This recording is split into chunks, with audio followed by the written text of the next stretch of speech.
Lausanne, the Olympic city, is once again the destination, but this time around on the QubicaAMF Bowling Promotion Cup.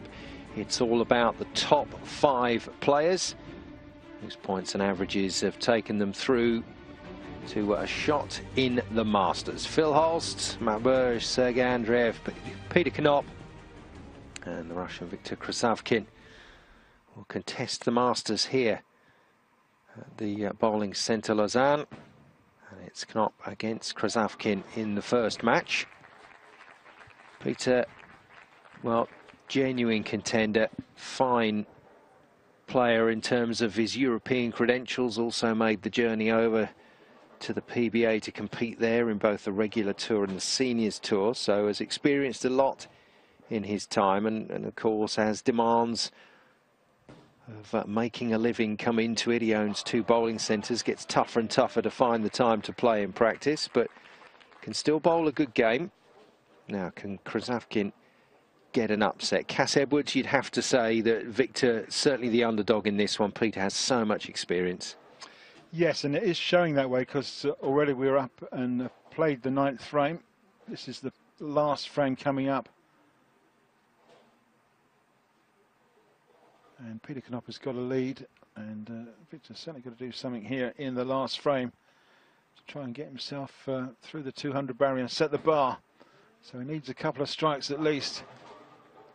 Well, unfortunately, he leaves the 10-pin in the corner. It's a good working ball that he's got. He's got a little rotation on it, and it's a very nice angle. But unfortunately, he's had 2 open frames in this game and only 1 double.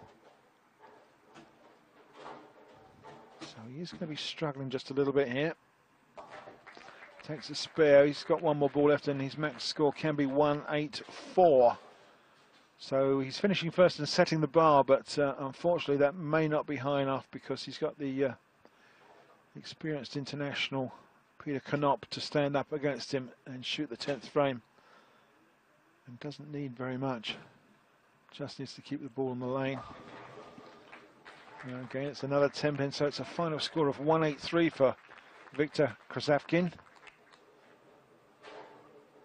And Peter's just got to keep the ball on the lane now. He's working on a strike in the foundation frame, and anything here will be good enough.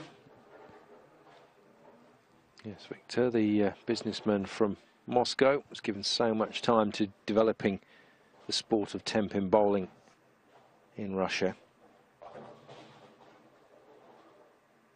But Peter Knop can bring this home. No time for sentiment now. Oh dear me, well, talk about causing yourself problems. No, it's all right, Simon. It's not a problem, because 8 pins was enough. The game is won. And Peter Knop will move on, and Viktor Krasavkin, unfortunately, goes out. The well, if it isn't open, that'll give Peter something to think about, but does get through in the end. Not Peter Knop's best game by any means, and same can be said for Viktor Krasavkin. Both men will be very disappointed with sub-200 performances, but that's the way it goes sometimes. Now then, Peter moving straight through to meet another Russian player, Sergei Andreev, and we pick up in frame 5 as the 53-year-old German is looking steadier and steadier as this Masters competition goes on. Well, he certainly does. He's working on 3 in a row, and this one could be strike number 4, and is. So he's gone spare 4 strikes in a row, and that's pretty impressive, because if he struck out, he'd scored 290. But it's a long way to go yet. Great looking shot here. He's just opening up a little bit of angle there. He's keeping it quite tight. Nice reaction to back end. The ball drives through. Takes that 10-pin away last. Great looking shot. Sergei Andreev. 2 spares, 2 strikes. So he's in touch, but he's got some work to do. Got to keep those strikes going. Sergei's seed number 3. Peter's seed 4. He's fought his way through. This man, though, had a terrible time of it, didn't he, in the doubles. Just couldn't find anything playing alongside Bruno de Bedoni, and was really disappointed with his performance, and that just will reflect on the way that he approaches this singles. He's trying to build some confidence. Certainly not more direct route to the pocket than he was trying to take in the doubles, where he was taking it out. Well, it was almost coast to coast on a couple of shots, let's be honest. Yeah, you're quite right, Simon. And much straighter up the, just on the right-hand side of the lane. Playing some oil, which is keeping the ball straight. And it's just got to turn over a little bit, and he's in the pocket. So it's a freshly dressed lane for these Masters finals. And he's taking advantage. Just putting a little bit of tape there in the thumb hole of the ball, just to make sure that his thumb is snug and tight. Yeah, it makes a hell of a noise. I know I always say this, but for those of you that haven't been lane side live at a 10-pin bowling match where the pros are playing, as the thumb comes out of the bowling ball, it makes a real popping noise. And that can catch you out a little. That's made a popping noise. That's rather fortunate. That's 2 strikes in a row. The first one was great. The second one, not quite so good, but he's not going to care. It's his second double in the 6th frame. He's 20 pins adrift, and this is not the best shot in the world. And talking about that thumb comes out before the fingers. And as the ball comes off, the fingers do the lifting up behind the ball, and it puts the rotation and gives the hooking effect at the back end of the lane. So we're 6 frames down. Now Peter isn't going to be rushed here.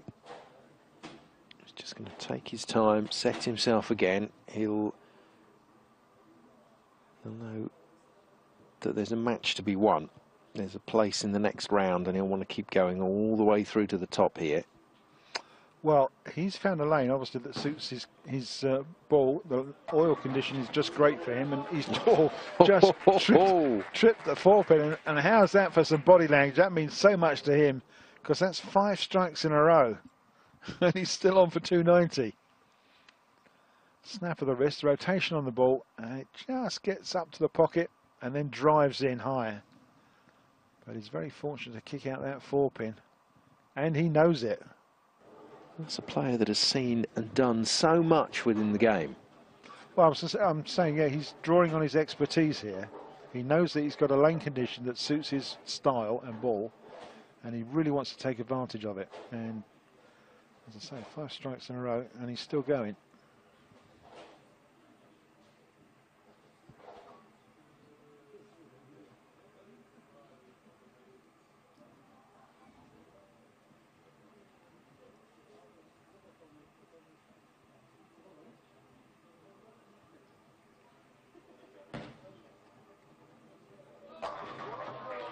Yeah, good work. Meticulous pre-shot routine from Peter Knop. Well, yeah, repeatability, that's all part of the game. If you can just if you get it right and then can keep getting it right time after time, you'll end up being a decent bowler, as this man is.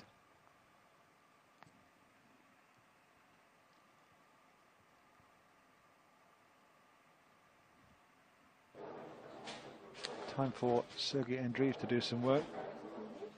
He's got 2 doubles in this game. He's working on a double. No open frames.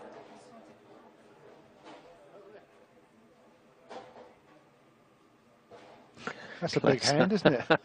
Close up on that ball return camera that they've got set up at the Masters. And there you go, close up of Sergei drying his hand.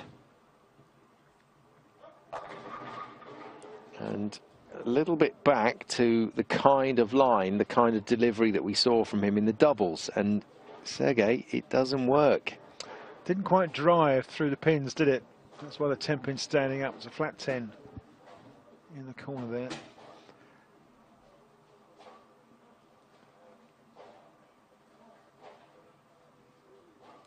Going to have to straighten this shot out, move to the left-hand side of the approach and the left-hand side of the lane.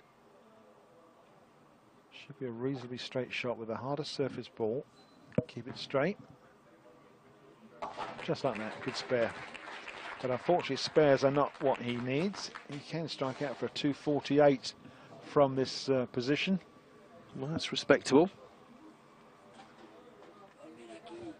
Problem he's got, though, is that Canop is pacing slightly higher.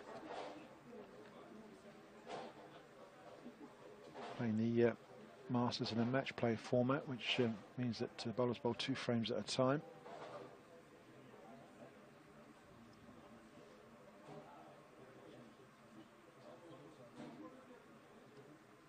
So Sergei looking to finish. It's frame 8.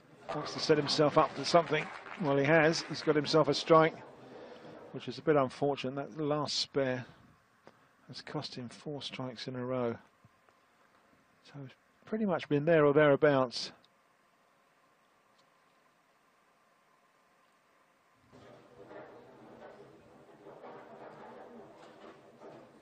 Great looking camera angle, that one, isn't it? And there's a ball, look at that. It's different. The action, though, as we all know, goes on up the other end. That's where all the important numbers come from.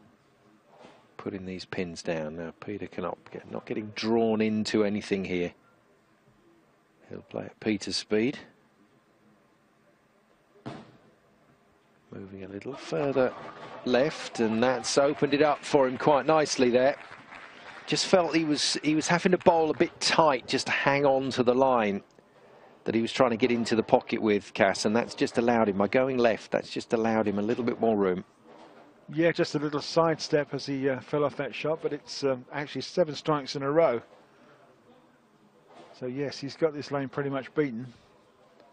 Can he just hang on? He's got about a 40-pin lead going in. This is his foundation frame.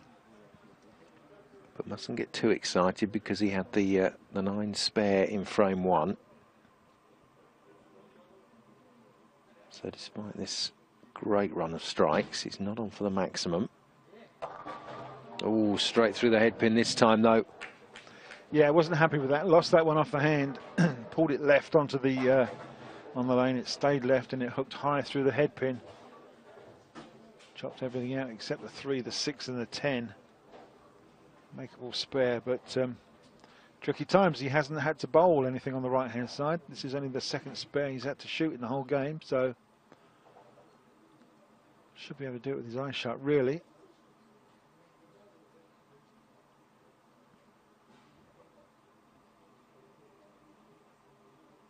And sparing this one will probably set up victory early on. Oh dear. Can't make it, leaves the 3-pin standing. That harder surface ball just skidded straight past it. Didn't move at all. So it's an open frame in frame 9 for Peter Canop, who's on 225 in the 9th with an open frame. So 255 is his maximum score.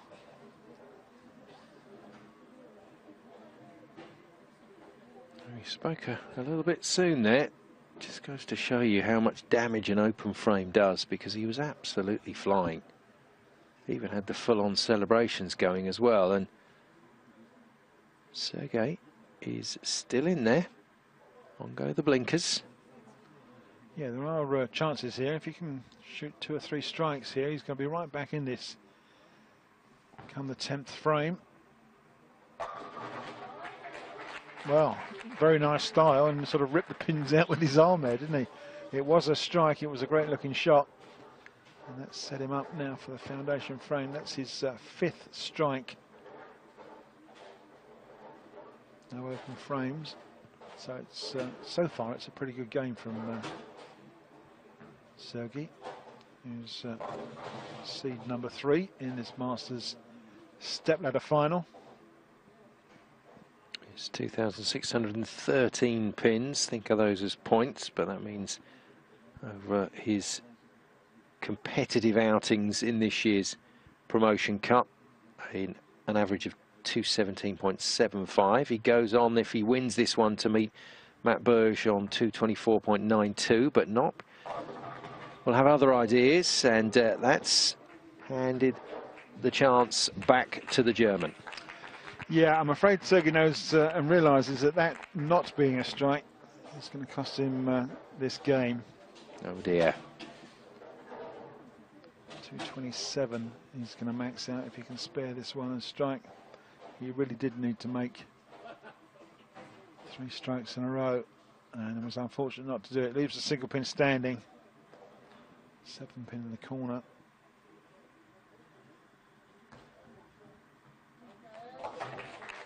Yeah, there we go. It's a straightforward equation now for QubicaAMF, with just 1 ball to come from Sergei. He's not really going to be able to hurt Peter here. No, 227 maximum, and Peter Knopf's sitting back there quite happy already with 225 in the bag. So Peter will need just a couple of pins on his last frame to secure the victory in this match and move on to the semi-final. A single pin, and it is a 226 for Sergei Andreev, the number 3 seed, who concedes to the very experienced Peter Knopf. So just the 1 pin for Peter then, for a place in the next round. Is it 2 pins or 1 pin to go through? 1 for a tie, 2 for a win. Now you're talking my numbers now, Cass. Well, you want a tie. I know you want a tie. Away it goes, and no surprises. Peter Knopf does the job with that first ball. He'll carry on, finish things off for the statistics. But excellent bowling, and you just get the feeling, don't you, Cass? It's been a while since Peter's been in the spotlight. Really enjoying his time on this QubicaAMF Bowling Promotion Cup, but I think he's come here for the title. He wants this Masters. Well, really, yes. He came second in the singles to Phil Hulst, so he wants to go 1 better this time. And he's certainly got the credentials and the experience and the international calibre to do that. And there we go. Knopf finishes the job. 244 beats 226. Andreev is out, and Knopf goes through to meet Matt Berge of Switzerland in the semi-final. Phil Hulst awaits the winner in the final.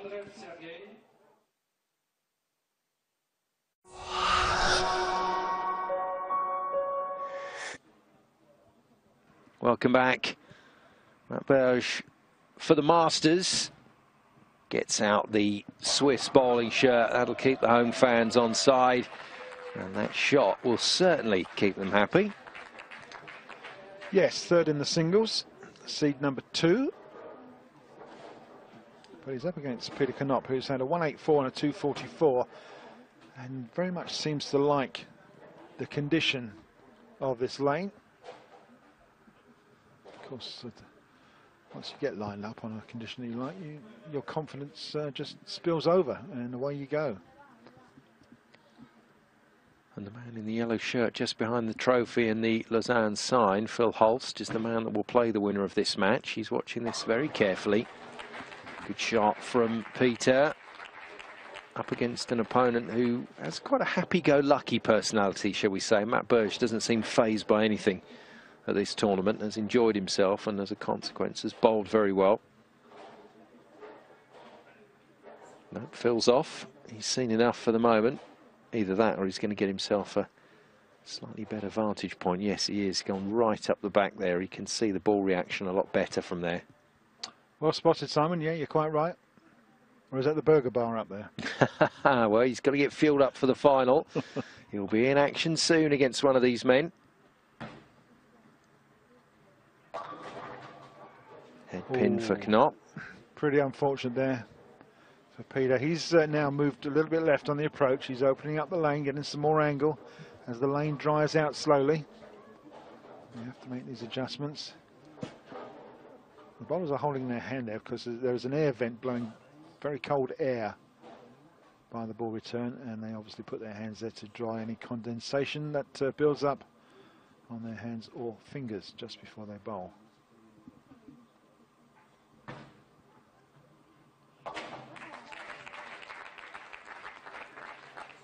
Spare and a strike for Peter Knopf in frames 1 and 2.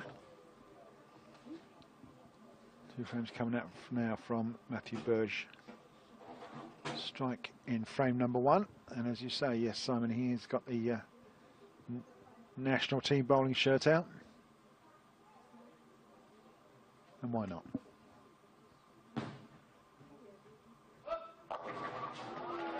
Ooh. Well, he got there. despite the 5-pin and the 7-pin trying to stand up. He made it 2 strikes in a row. Wasn't a bad looking shot. Didn't quite have the drive through, but mixed them up, hit him thin, made him spin.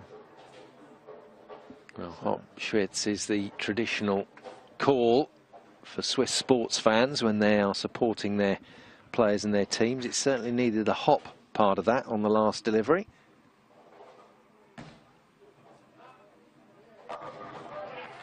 Well, that's a much better looking shot. Great reaction in the back end, because that shot looked as though it was quite wide on the right hand side. He too opening up this lane as it dries. Getting to the outside boards almost, but watch this. Big left hand turn right into the pocket. Carries 3 strikes in a row. So Peter Knop under a little bit of pressure here early on.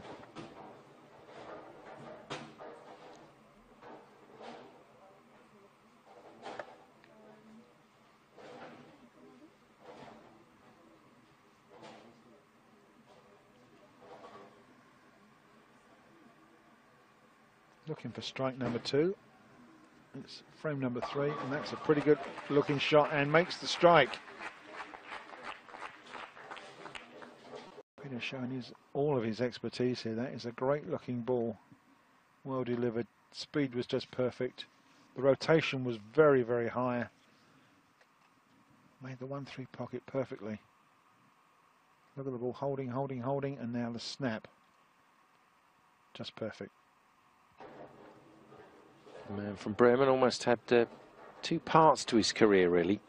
Back in 1992, won German Bowler of the Year, and then 92 to 94 had a go at the PBA, the regular tour. Best finish there was 13th. Then came back to Europe, competed on the European Bowling Tour for a long time, developed his bowling shop business, then back onto the seniors, the 50+ tour.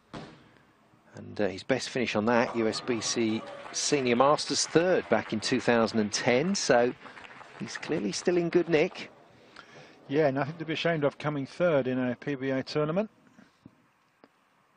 You see his footwork. Conventional 5-step approach and a long slide. Deep knee bend. Gets plenty of leverage through that ball.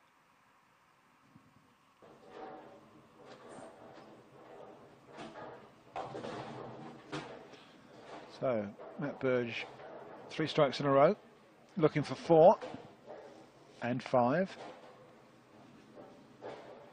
It's a young man with nowhere near the same experience as his opponent, but he's giving a really good account of himself at this tournament. And again, it's strange that that is a pin that he leaves on quite a regular basis, and it's not the usual pin to leave for the right-hander. Yeah, it's just because he's a fraction high. If he was a fraction light on that headpin, he'd leave the 10-pin. He goes a little bit high with that high hooking ball, and the 2 jumps around the 4 and leaves it standing. Straightforward spare after 3 strikes in a row.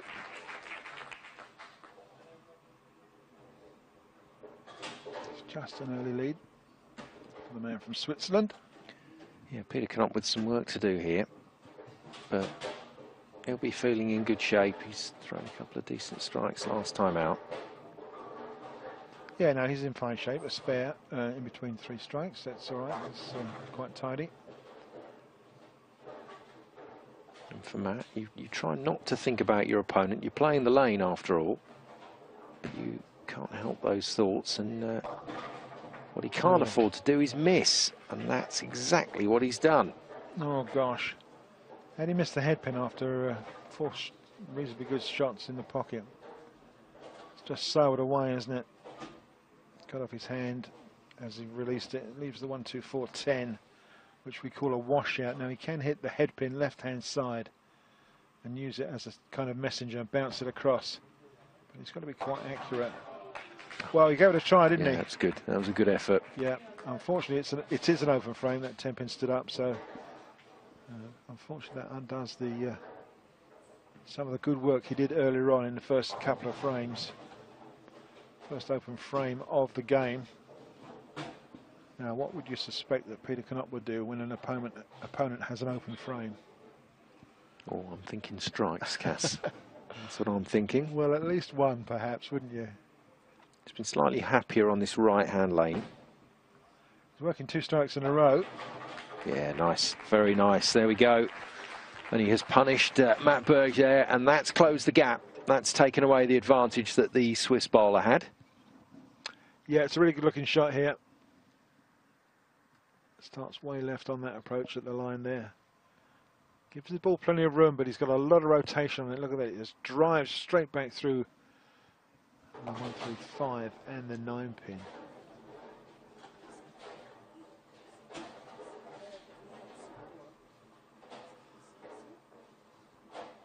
So we're at the halfway stage. And the 53-year-old from Bremen in Germany has a slight lead.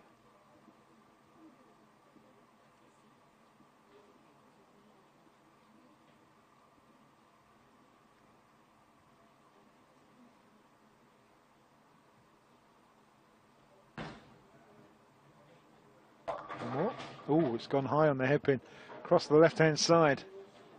So the radar wasn't quite correct there, was it? Leaves the 3 and the 6-pin standing. No, he's not looked anywhere near as comfortable on the left-hand lane as he has on the right.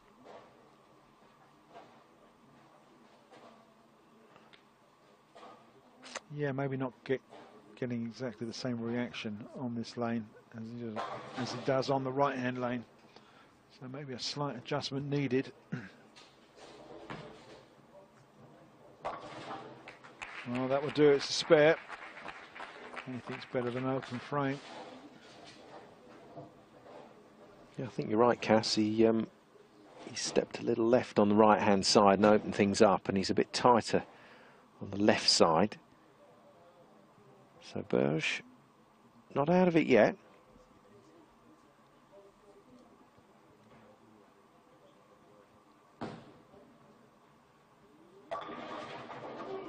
Oh, the Lucky boy. Oh, he had the 4-9 split standing there for a second, didn't he?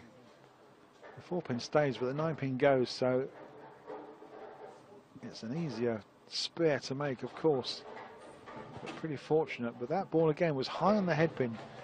Lots of power driving through the pins, but if you're not flush in that 1-3 pocket, you're not going to make 10. And that's just what happened there to Matt. And that's another spare. Keeps leaving those 4s, but comfortably taken out again. So Peter Knop, after that open frame that he followed with a decent strike, has been handed back the lead for the moment, but Matt Berge needs to get back on that strike line. And with a change of ball, totally different colour ball, and Well he spotted. leaves a single pin standing. It looked a bit snappier in the back end to me. So the players try and sneak these ball changes in, but not much gets past Cass Edwards. Well, they've got different cover stocks, different ball surfaces. Some are softer, some are harder. The harder ones go straighter, and the softer ones start hooking really early. So he's made the change. Whether he'll stay with it or not, we don't know. But yeah, he needs some strikes now because that big open frame has put him 15 pins behind Peter Knop. Knop right now would love a double.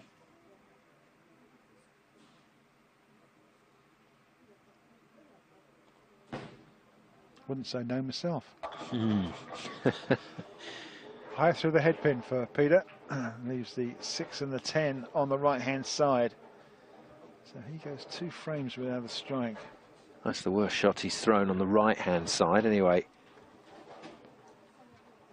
Yeah, it's certainly drying out these lanes a bit now, and both players are having to make adjustments.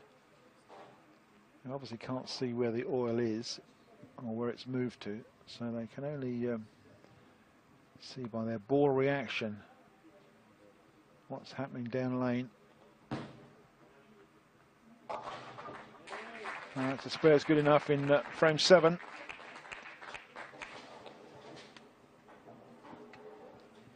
That's 13 pins in the lead is Peter Knop. We're coming up to frame number 8.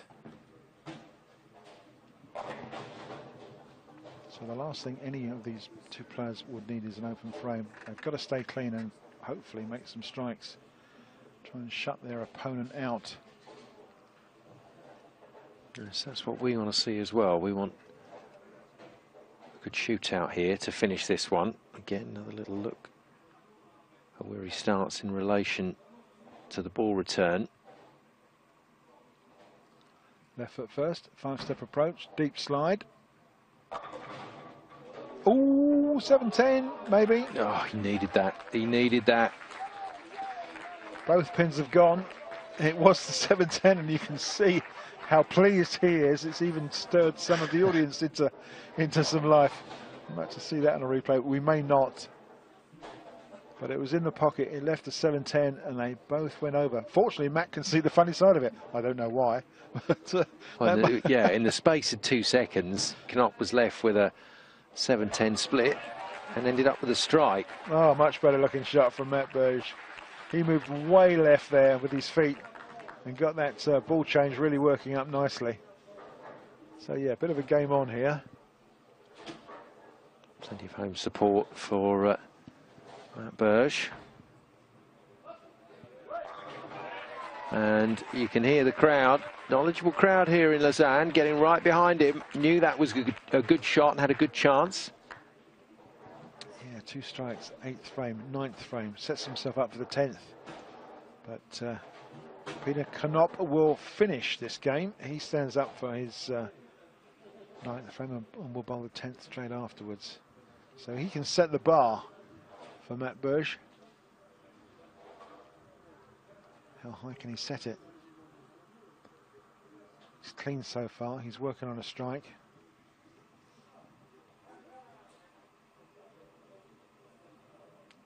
Strike it up to 246. Oh dear, and another light one. Dear oh dear. 2 light ones in a row, and they've both struck. How about that? But how important that is for the 9th frame as well. It's a double. He's struck 8th and 9th.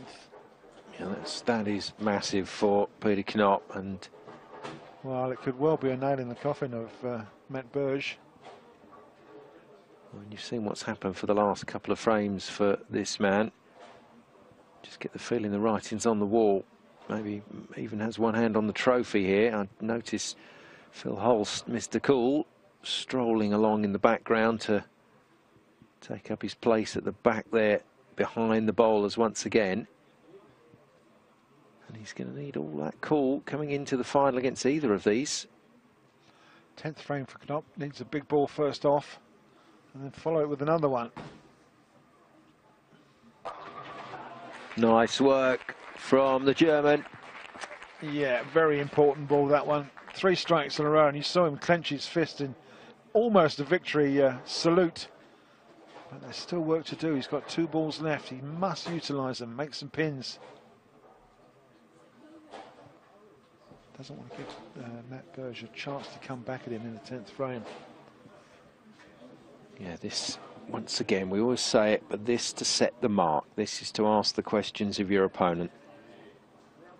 Well, it's definitely going to go to the wire, this game.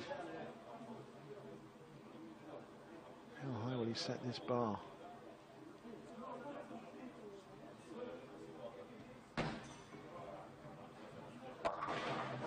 Ooh, dear. 7 pins, not so good. And he's just checking the overhead scoring monitor, and he realises that he has left the door slightly open for Matt Burge to go through in the 10th frame. He's got some work to do, but unfortunately 7 pins in the 10th frame, not good enough. 2 pins here will give him a score of 232,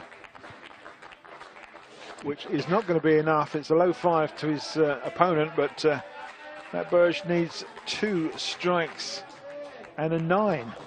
How about that? He's almost got a turkey out.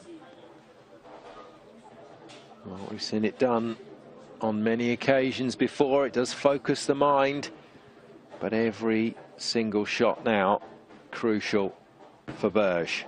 This has to be the first of the strikes, and it is. Well, great looking shot under pressure. Unfortunately, he needs another one, but yeah, that was really good. It makes 3 strikes in a row. 8, 9, and the first in the 10th.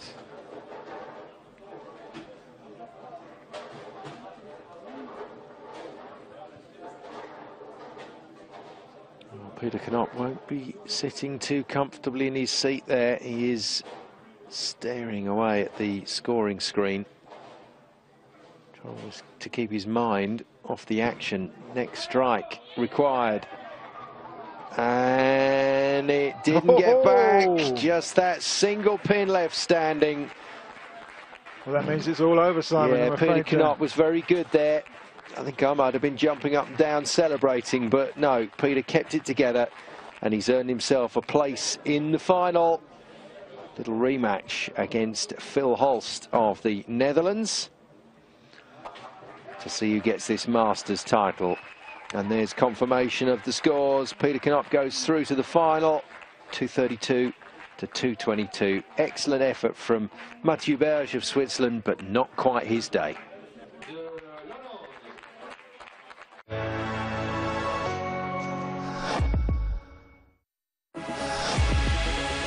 Eurosport is your favorite winter sport destination.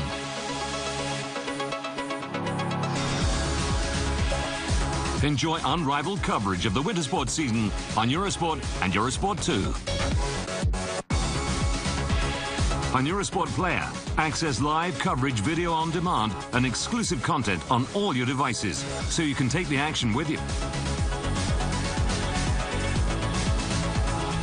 Plus, 100% dedicated events channels will be available.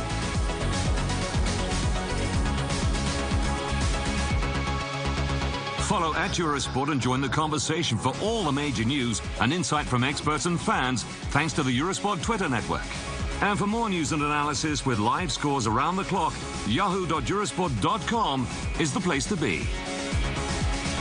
Eurosport, all sports, all emotions, all screens. Eurosport Player is the Eurosport multi-screen service. With Eurosport Player, watch Eurosport and Eurosport 2 live on all your favourite devices through a single subscription. Follow great sporting events live and on demand. Enjoy exclusive content such as 7 tennis courts simultaneously. Eurosport Player, all sports, all emotions, all screens.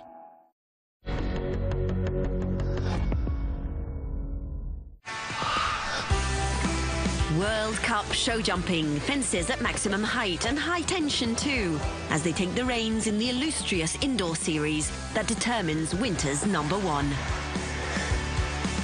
The FEI World Cup from Bordeaux, Saturday night, live on Eurosport 2. Welcome back to Lausanne. Peter Knott versus Phil Holst in the Masters final, the last of the competitions this year's QubicaAMF Bowling Promotion Cup. And Phil Holst, Cass has already left an open frame, but Peter Knott not really hurting or punishing him for that. Yeah, Peter's gone spare strike, spare to the 4th frame. Phil Holst, unfortunately, has to pick split on frame number 1, followed with a strike and a spare. So there's about 15 pins between them at the moment. We're in frame number 4 of this, the grand final of the Masters.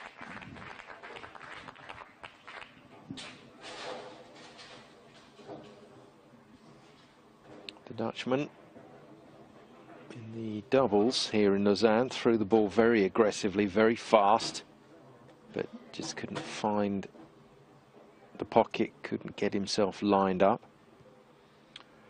Yeah, the winner of the singles tournament really needs to get some radar redirected, get in that pocket. And he's high through the hairpin yet again and leaves another split. So potentially this is going to be Another open frame. It's the 4, 6 and the 7. It's getting more and more frustrated out there, Phil, but that can, ball change here, that can be a sign of just that lack of confidence with his line. He's had to go to this one. He's thrown it as hard as he can, but just never going to chip that across. And for Phil, I just feel that he's trying to drive into that pocket with as much force as he can, because he doesn't quite trust himself to find that line working on the back end and letting it hook back into the pocket. Yeah, needs to slow himself down a little bit. And there, once again, you see the thumb insert being transferred from one ball to the other. Technology moves on in 10-pin bowling. And this time he leaves a 10-pin. It's kind of frustrating watching him, because he is quite a good player.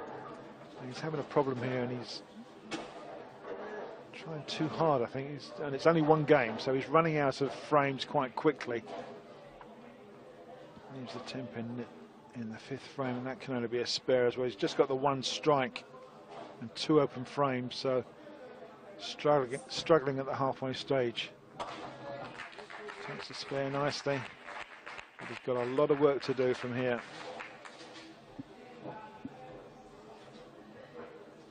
And those thumb slugs, do they actually clip into the drilled hole in the ball, or do they just slide in and stay there? They screw into the ball. You can either have a 360 spiral or a 90-degree turn, right turn, and the ball just, and the thumb inset just locks in. So there's 2 options to have: 360 screwing or a 90-degree. There's a fair amount of force goes through a particular part of the ball, so very important that it stays where it's put. Yes, it has been seen that a thumb slug came out once, and I think it might have been Chris Barnes actually. It just, the ball went in the gutter, and the thumb slug stayed on his thumb. Peter Knop strikes in frame 5, looking for a double. Can't get up the hill to the pocket. Very frustrating for him there. Leaves the 2, 4 and the 10. Striking 5, possible open frame in 6. At the moment we're heading for a low scoring final here. You're not wrong, Simon. These players have got to start doing something. It's up for grabs, the title. And the €500 for first prize. Open frame from Peter Knop in frame 6. So he's given Phil Hulse a little chance just to get back, but he's got to make some strikes now. He's had 5 frames and he really hasn't made any impression on this game or score. He knows it, and he's just waiting, I think, for Phil Hulse to find his A game. If the 23-year-old gets on a roll, he's very capable of putting big scores together, but this will be hurting Phil. Well, yes, Simon, it will do, because he's trying everything he knows to get in that pocket and carry all 10, and he can't make it. Nothing seems to be working for him. This is the 4th game that's been bowled on this pair of lanes. So the all has moved around, and that may be causing him the problem. He can make spares all right. Can't seem to be striking. That's the situation. It's 24 pins adrift. Past the halfway stage, he's really got to start doing some work now. Really got to go for 2, 3, 4 strikes in a row. He's got to cover those 2 big open frames, 2 big splits he had in frame 1 and 4. Well, the way both men are scoring, you get the feeling a turkey would win it. Maybe even a double, you know. Cass, it's not happening for either man at the moment. Well, one of my favourite sayings on air is the first man to double will win it. You're probably quite right. Double could well win this one. Well, there you go. That's what Phil Hulse can do when he gets it right. That's his starter for 10. Very high backswing. Yeah, we both mentioned that. Lays it on the lane nicely. Lots of rotation. And he gets it in the right place and gets the right reaction. And carries all 10. That's his only his second strike of the match in frame 7. And for Knott, he's already had his 2. Looking for his 3rd strike.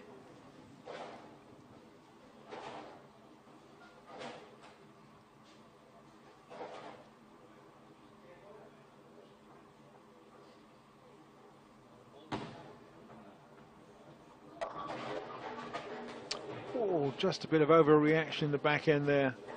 I almost thought that was right in the pocket. It just snapped up in the last couple of inches. Fortunate to kick the 7-pin out. Peter's beaten himself up there. He's got the 3-6-10 standing, which is very much a makeable spare. He too changing that thumb slug insert into his spare ball.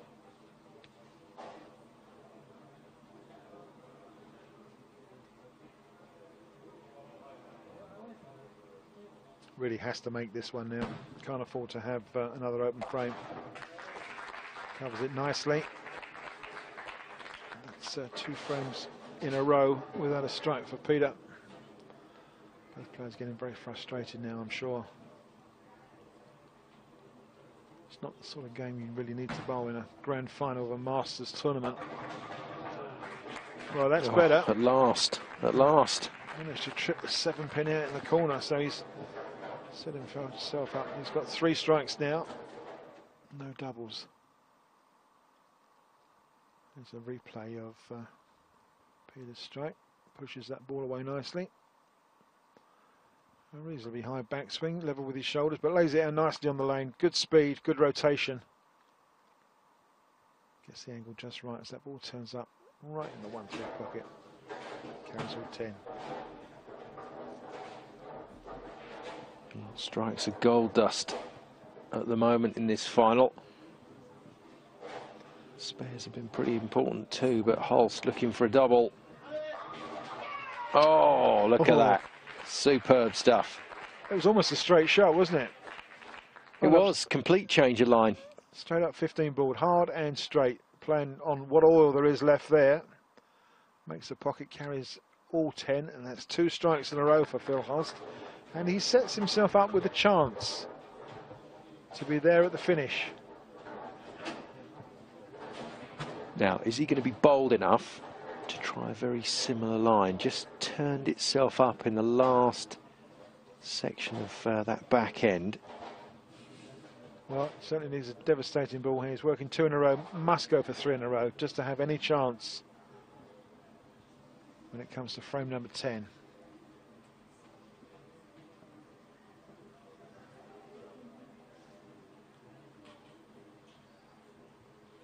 The 23-year-old taking on the 53-year-old. And struggling at the moment. Falls off the shot. Oh, look. Dear, oh dear. A stone 8-pin. He has marmalised that deck. Absolutely marmalised it. That pin should not be there. Something should have hit that. He was right in the pocket. And how costly that could be, Simon. That's not 3 strikes in a row. It's 2 and probable spare. So he doesn't take advantage of the last 2 strikes. And that may well come back to haunt him at the end of this game. It really was a great shot. And you could tell by the way, the frustration on his face. He just couldn't believe it stayed there. It is a spare in the foundation frame, but yeah, he's in trouble. Trying to make the best of it. Last opportunity for a payday for these two. Well, Phil, if he can strike out, can go 192, but he's only hit 3 strikes in the whole game so far. So to hit 3 in the last frame, difficult times. Peter in slightly better shape. Yeah, absolutely. He's going to bowl at 9th frame here and then straight into the 10th. So he will set the bar for Phil Holst. Working on a strike from the 8th frame. Obviously looking for another one. And there it is, great looking shot. And you can tell by his body language that he's so keen for that. He thinks that's going to be the winner. Double time, 8 and 9. So he's got to do something decent in the 10th to set something possibly 200 if he can get there. It's only his first double, that's why his score's still low. And he had an open frame in frame number 6. He wants this title. It's been a while for Peter Knop, but he would dearly love to win this one, and especially beating an opponent 30 years his junior. That's a little added icing on the cake. Needs a strike or a spare in the 10th frame here. Again, starts way left, makes the pocket, but can't carry the 10, and there's no messenger. Just checking the score. I think he's going to be all right. If he can spare here and keep the ball on the lane, it may well be that it could be enough for Phil Holst, or too much for Phil Holst.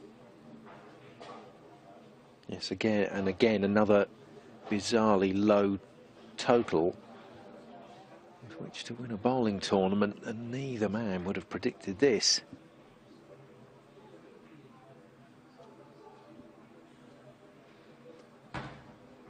Finish well, make your spare. That's good enough, I think, just to keep the ball on the lane for the last shot. There's Brooklyn and scores 9, and it's a 195, which he is not sure whether that's going to be enough or not. I've got a feeling it is, because Phil Holst. Yeah, that was a shake of resignation, wasn't it, from Phil? He yes, knows indeed. If he can, the score. Sorry, Simon, if he can strike out, he can only make 192 and will be beaten by 3 pins. So it was good enough from Peter Knop, and that just about sums up the game for Phil Holst, unfortunately. Another split. It will be his 3rd open frame, and it's a sub-170 game that he will dearly want to forget in this Masters final, and that's the final situation there. Well done, Peter Knop. Avenges the defeat from the singles by Phil Holst to claim the Masters title here at the QubicaAMF Bowling Promotion Cup. And Holst, who's won a fair few number of titles over his time, has to, this time, just make way for Peter Knop, who I can tell you is enjoying this moment. That's a good title for the German, the Masters title here at the Bowling Promotion Cup. Yeah, presented by AMF's Eric Favou, the European and French representative. Yes, maybe later, Peter, maybe later. Well done to him, and that concludes the QubicaAMF Bowling Promotion Cup for this season. Well done to Bruno Bedone, well done to all the players, and well done to Peter Knop, who finishes it off with a win here in the Masters in Lausanne. From myself and Cass Edwards, we'll say congratulations to Peter and goodbye.